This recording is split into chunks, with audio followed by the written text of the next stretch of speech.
In this episode, we're starting fresh. This is January. It's the start to a fresh year. It is the inauguration of a president. And so it's a fresh start for our country. A lot of people are making fresh starts in terms of their relationships with themselves, with other people, with their communities.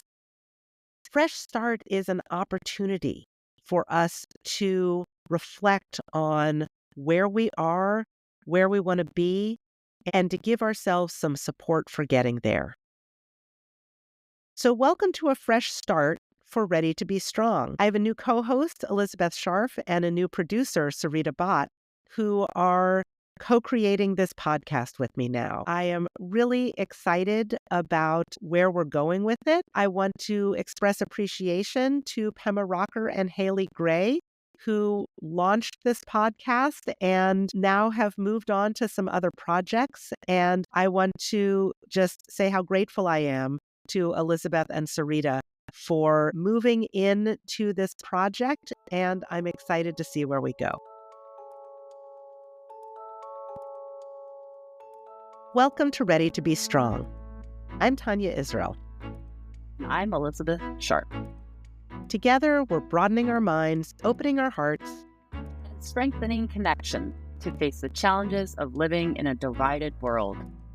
Fantastic. Yeah, I love a fresh start because in the last episode that I had done with Pema, I sort of got really tied up into this whole thing about oh my gosh, we have to look back and see what we can learn from what's happened. I was in a slight emotional frenzy around all of it. And now we are at this point where it is literally the start of a new chapter in the podcast in our country. And so I'm excited to talk about how do we start fresh and how do we look forward and maybe create new habits and where do we go from there? So I'm curious, Elizabeth, if you've got thoughts about starting fresh and how you do that.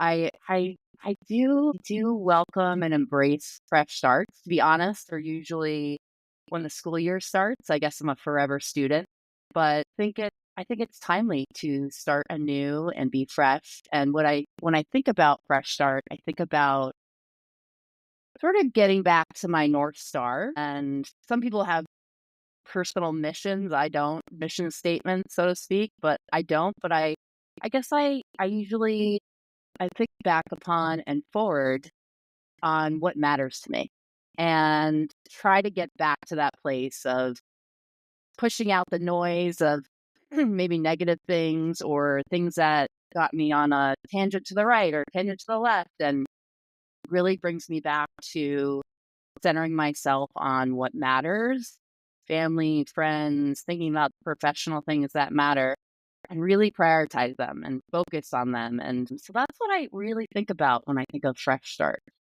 How about you?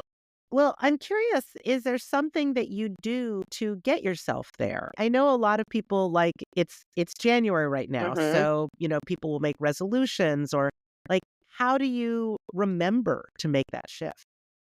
Yeah, I mean, there's the inevitable emails about starting in a new gym.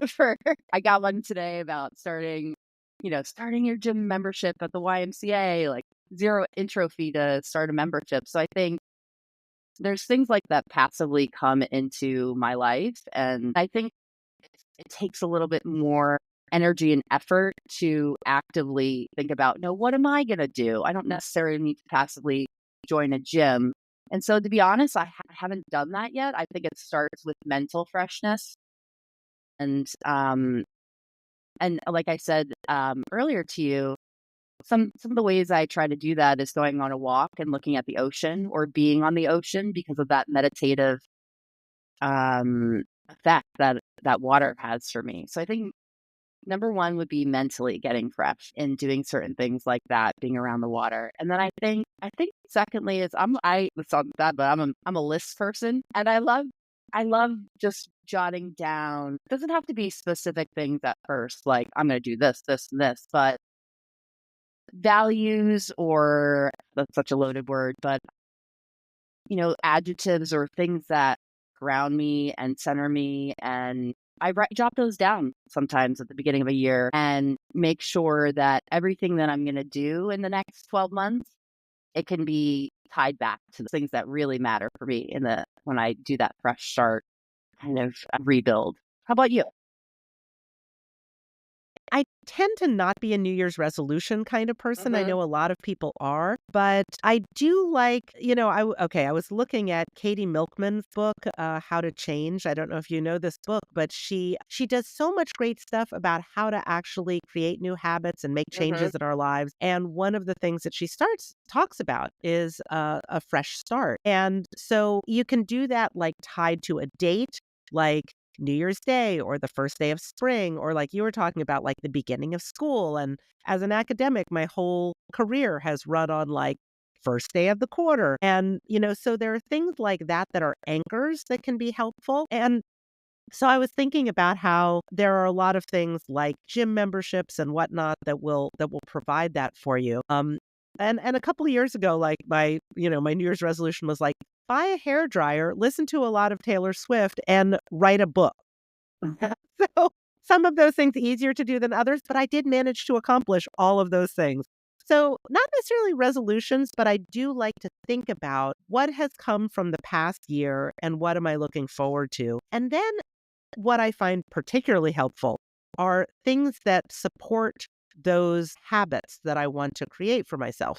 Like you're talking about, like external reminders, like you get an email about the why. So I am doing this 100 word a day writing challenge with the LA Writers Lab, and anybody can join. You can still join.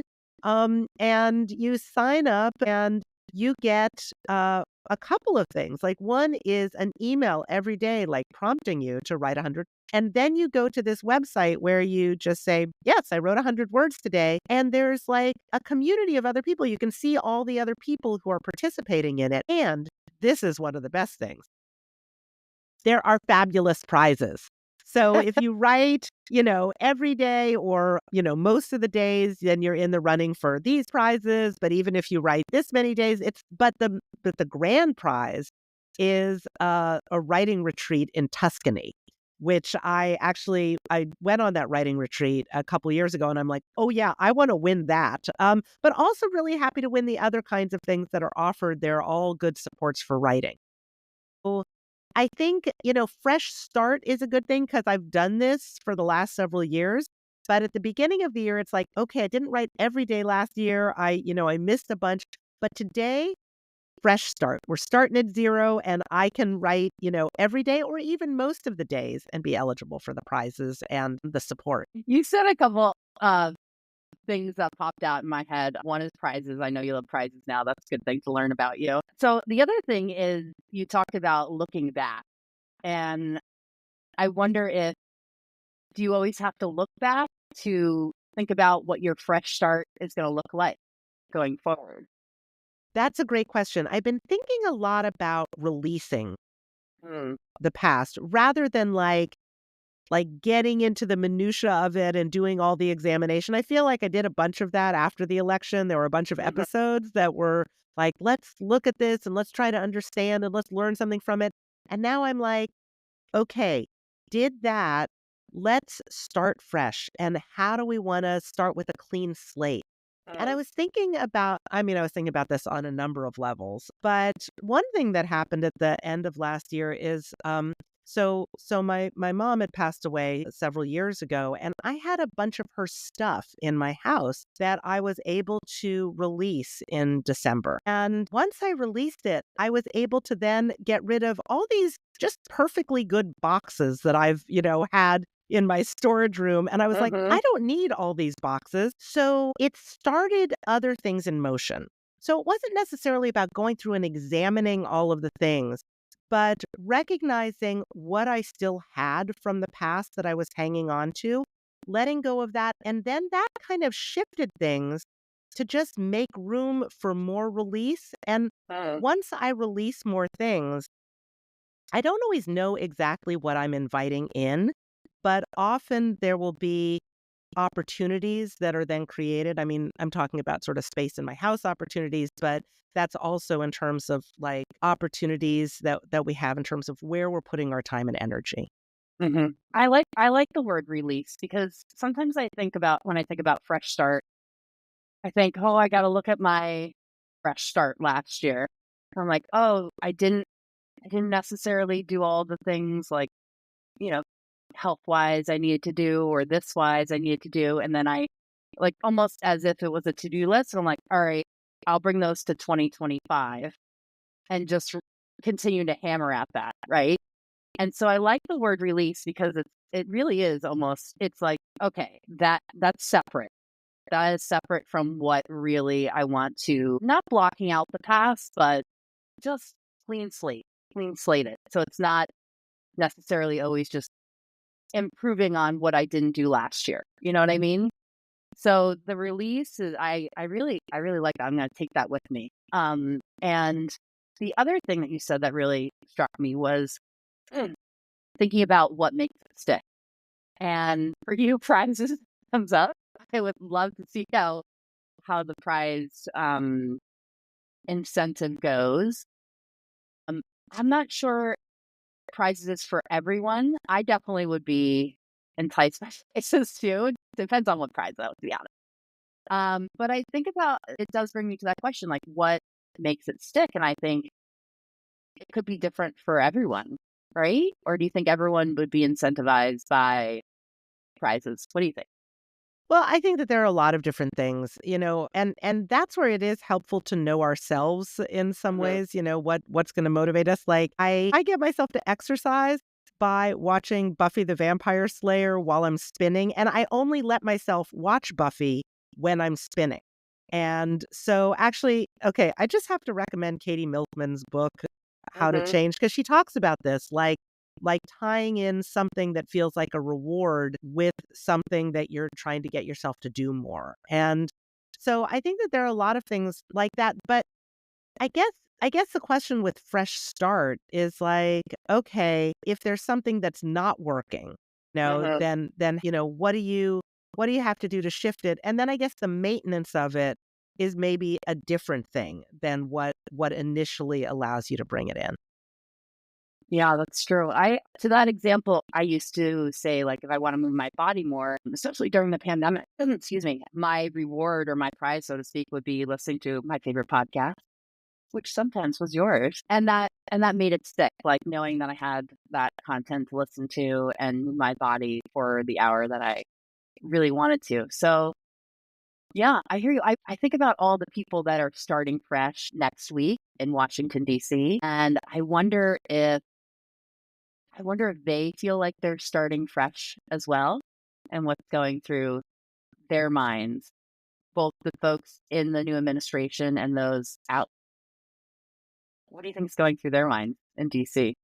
Well, so this episode is coming out on inauguration day, and so I think that's an amazing fresh start. What I think about is less the elected officials and what's going on for them because I mean frankly most of us are not elected officials. Most of us are the rest of the people. So, I've been thinking about how do we all create a fresh start for ourselves and create habits that we would like to have going into this new chapter in our country. Are there, relationships that were damaged in the past around political differences that we want to just say, hey, can we start fresh? Are there habits that we have with how we consume news or the kinds of advocacy that we do that we're like, you know what? That's not really working for me, or I just want to try something new. How do I make a fresh start? I was even thinking about, wow, if TikTok goes away, Mhm. it okay, I could just shift my attention over to Instagram Reels or to YouTube Shorts, or maybe I'll be like, maybe I don't want to spend as much time looking at little videos and just it might allow sort of a break in habit and a creation of new habits. One of the things that I like best in Katie Milkman's book is she talks about people, it's easiest for people to change their habits or start new habits when there's like an environmental change, like when you move into a new house, Mhm. you don't have any habits in that house. So it's easier just to do different things than when you're in an environment that you're familiar with and you've been doing other things. So maybe we can think about this political environment, the social media environment. As there are changes, we can create whatever habits we want with. I hear you. And in fact, I love that you brought up social media, and I almost view the media that we consume as a house in itself to a certain degree, like it's our digital house. And I Mm, think this is just coming to me right now, but I think I want to change my digital house. I don't think that the house, especially with I don't know if you've noticed the recent news of Meta not fact checking. mhm, They won't be fact checking. That house that and Meta owns Instagram. I'm on Instagram sometimes, and I feel like that house is number one. That house didn't really serve me that well when I look back in terms of my mental health, and it's definitely not going to serve me as well with its new drapes, so to speak, of potentially misinformation. So I'm glad you pointed that out because I think I'm going to change my digital house. Now I just have to think about how to change that digital house and make it stick. Um, I'm sure one of the ways I can do it is taking the app off my phone, maybe thinking about and then releasing that. And now I have space to consume potentially some new type of fact based media that will inform me. Yeah. So I think that that's one thing I'm going to do. I'm glad you brought that up. I'm going to change my digital house, I love create that. new habits. I love that metaphor of it's your house because it's sort of the environment that you're creating for yourself, and you could just redecorate, you could get new furniture, or maybe you're just gonna tear down some walls, or maybe you're like, "I think I need to move to a different neighborhood." Maybe Right. this is yeah, so what a great way to think about. And another, now that you're getting me on this path, which I like, is sometimes I feel like especially especially we have kids and I'm doing this drop off now and I've done walk the same route, not very far, to drop off our kids for the past over 2 years and run into mainly the same people, but now I'm thinking, wow, maybe I'll walk to school a different route. Maybe I'll pick up a different route and run into different people because I do I it is the first people I see in the day. It's my first routine of the day outside of my physical house. And to be honest, it doesn't create the it sounds dramatic, but like the inspiration that it first did. And I'm the type of person where I like walking different, even walking the dog. I like taking a different route every time I walk the dog. Just a little bit. It could be a little tweak, like I'm gonna go around this block today and like make a left instead of a right. Yesterday I did the opposite. So I'm now starting to think of the different pieces of furniture I can move that could just create a new path of running into different people, for example, or first thing in the morning, and that sets you off on your day. So this has got my wheels turning. Are there Yeah. anything that are habits that you feel like maybe aren't I'm not saying like it was a bad habit, but I'm just saying I want some freshness in that new habit. Are there things like that in your life that you think about maybe moving, like moving a chair metaphorically? Well, I do think that's the sort of shifting stuff in my house, the releasing stuff is Mm, really helpful. I have a big routine change that's coming up mhm, later this year, which is that I'm retiring from academia. So I was thinking, wow, that's a big release.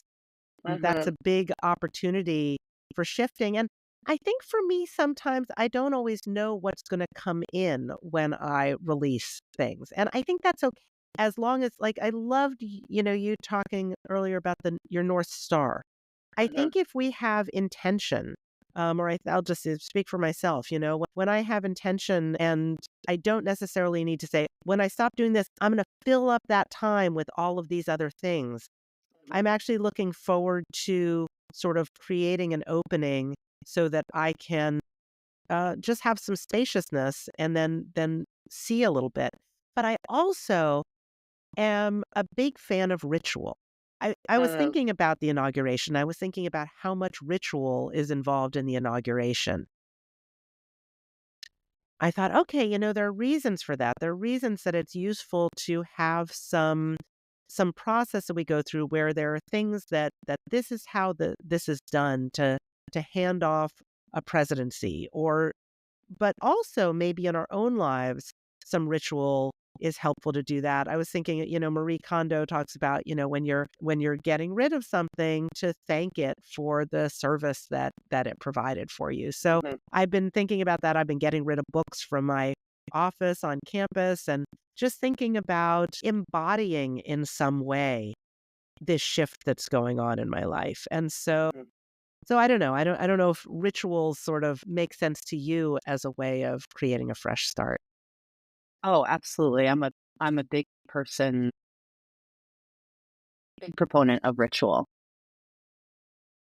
I don't know if I've ever called it ritual, but I realized over the years that um yeah, these are rituals, and I think that um sometimes it's hard for me to give up rituals. Like you said, um almost like if they've served you well, is there a reason to give up those rituals or shift those rituals? And for me, that's the hardest.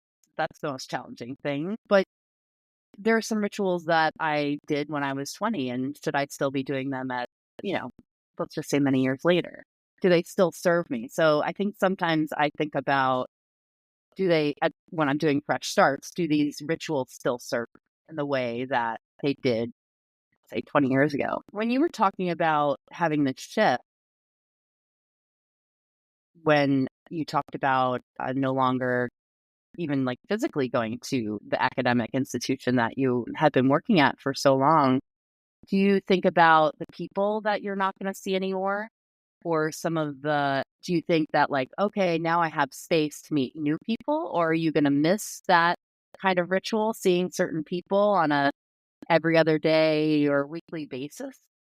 Well, I will admit that, I don't see that many people always when Okay. I'm on campus. I mean, some of that is, post-pandemic kind of thing. Like fewer people go to campus now than used to. And even when people did go to campus, I mean, faculty are doing a lot on their own, or my colleagues and we have always done a lot of work in the community. So we're not necessarily in our offices. So, I mean, I would see my grad students on a more regular basis probably than I would see my colleagues. And a lot of that happens now via Zoom. So it will be some shift in that. And it's been over the last few years. I gave my department 4 years notice. So I have been really intentional about, not taking on new advisees, like ramping down my research, tapering off in my teaching. So I have been doing this over time. So it's really been a process for me. So it's not that it's going to be as sudden, Mhm. but I am thinking a lot about ritual and what I want to do to kind of mark that shift. And anyway, more on that to come as that shapes up. But there will certainly be something, because I do find it useful to sort of mark occasions, big birthdays or whatever it is, endings of things and beginnings of things with something.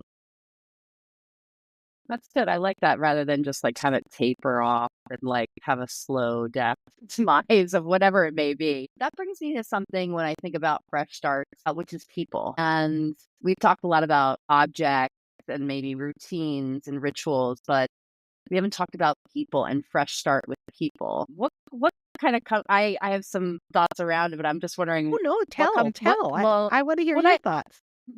I talked about rituals and thinking about, does this ritual still serve me in the way it did 20 years ago? When I think about what really impacts my life the most, it's people and my interaction with them and my family. And I think about, so of course when I think about North Star, I think about close relationships. I think about um the the positive things, some of the negative things that may have come out of relationships.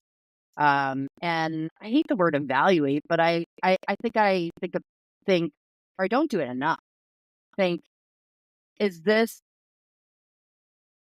a relationship that is meaningful that I want to continue to go forward with. And I'm talking about friendship mainly. Do I want to go deeper? Do I want to see this person more? Do I want to see this person less? And so I think for me, fresh start, inevitably I get to people and thinking about the fresh starts I can create with them or deepen with them, or potentially, this doesn't sound too harsh, but put a bow around it and metaphorically thank them for this friendship that I've had for X amount of years.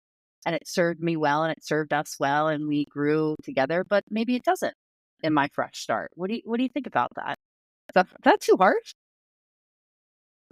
If it's harsh, I have a curiosity about that. Do you then communicate that to the person that you've put a little bow on? Oh gosh, no. No, no.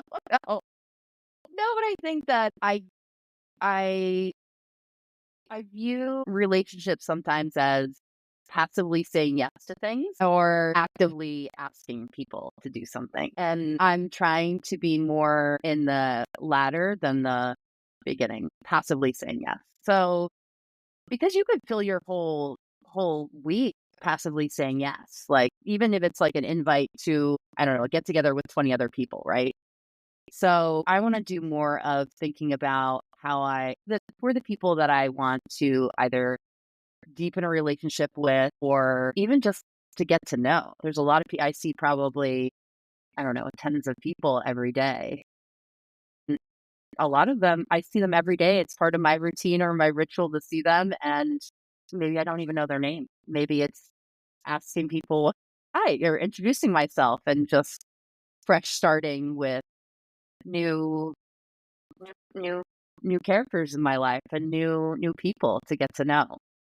Well, and I love that thinking about sort of what the relationship is like with people, like not necessarily like are they in your life or not, but there's a lot of nuance to that and how deep is your closeness with them. And so I just want to acknowledge that one of the things I'm excited about with doing this podcast with you is an opportunity to deepen our friendship. Oh, Yeah. So, I mean, you might recognize that I can be a rather intrusive friend because I feel like I deepened our friendship a while back when, we had met and knew each other a little bit. And then I couldn't get home one day because they were doing electrical work on my street. And I was sitting there and I was like, oh my gosh, I have to get home, but because I need to pee. And I couldn't get home, and I was like, "Wait a minute, don't Sarita and Elizabeth live nearby?" And so I texted you all, and I was like, "Can I come over and pee?" And you're like, "Of course." And I feel like that was just a deepening of our friendship that, and so sometimes it's super intentional North Star right. considerations, and sometimes it's like, "No, like, I have a need here, and you're close by." But I have appreciated those deepenings. And so I just want to say how happy I am that you agreed to do this. And I also realize like I've gotten to know you over time. Maybe you can just say a few things to help the listeners get to know you. Like, who are you? What's your path? Mm, What is it of yourself that you are bringing to this project? yeah. Okay. Well, I guess my official way to say things is now I'm Tanya's friend. I'm Tanya's friend. I guess I am from the Jersey Shore, went to Bruce Springsteen's high school. That's my early claim to fame. I like to think of myself as a lifelong student. I love learning. I love discussing ideas and topics, especially with folks like you, Tanya. So that's why I was really, really flattered that you asked me to come on and join you in this podcast journey. And I think I'm an optimist, urgently so. I call myself an urgent optimist because I have the lens that we can improve anything. We can get things done and we need to do it with urgency if it's really important to people. I've been helping entrepreneurs around the world grow their businesses so they can thrive and be healthy and their families and communities can as well. Well, that's fantastic. And I think that this podcast is something that brings not just optimism, but also that support. I mean, you support other people in really thriving and being their best and offering the best that they can to the world. And that's really what I hope we can do together. Let's do it. It's great. So fresh start, the themes that I'm getting from our conversation are there's release, maybe some reflection on, where do you want to go, some intentionality, some ritual perhaps, and maybe sometimes some reward or a fresh start for the year. And we will start here and we'll keep going. I'm Tania Israel, professor, psychologist, and author of Facing the Fracture.